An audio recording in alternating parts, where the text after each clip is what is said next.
on the movie. I have to say it's been a while since I've seen one where I'm just like captivated and like I don't know what's going to happen. And this movie just kept me. It changes course a lot of times, and I love that. So, what was the most challenging part for each of you with making this film? Well, I guess for me the challenging part was taking what was a really beautiful book that I admired and trying to adapt it, but having to change it quite a lot because there's a lot of things that are unfilmable about the book.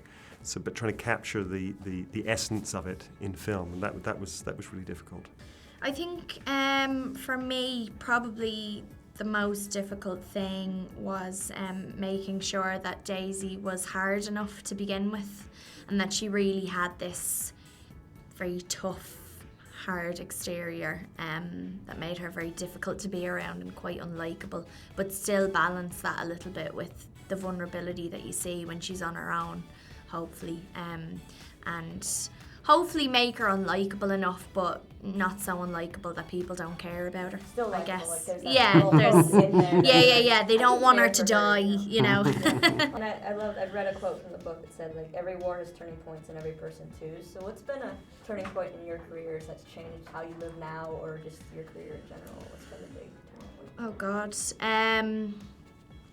I mean, I suppose even though it was very early on, atonement was a very big thing for me. I felt actually like Hannah was quite a big turning point because that became quite a commercial film, which we didn't expect, and I hadn't really done many things that they weren't very commercial, I don't think. But there's always a bit of a turning point from film to film. I mean, I felt like with how I live now, working with Kevin was really great for me because he was really lovely and kind of wanted me to kind of collaborate with him in a lot of ways when it came to what I was doing and just kind of the film in general. So that was really nice to really get to work with someone in that way, I suppose.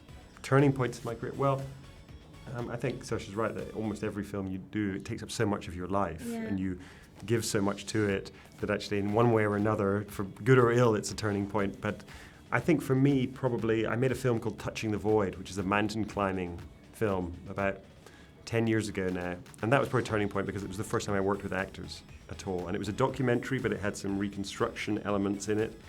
And it was the first time I thought, I always, up to that point, only wanted to do documentaries. And then I worked with these actors and I thought, this is really interesting.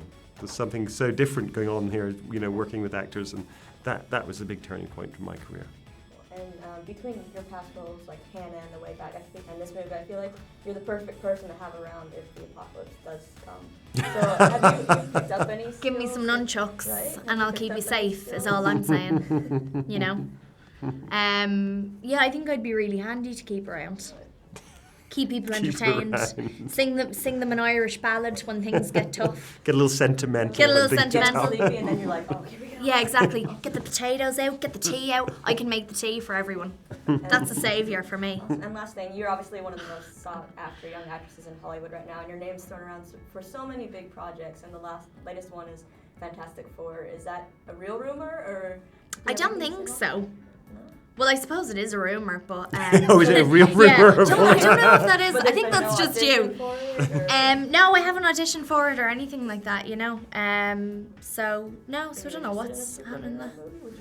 It depends on the superhero film. I think there's a few that are very clever. There's a few that are very well written and they've got a good sense of humour about them, which I think is good. So something like that is always great, you know, but it would have to be the right one, I guess, yeah. Well, I think you'd be a great fit for any. Ah, like so thanks. Congratulations on this. If the world doesn't end, if we can't get through this, I want to be home with you. And that's how I live now.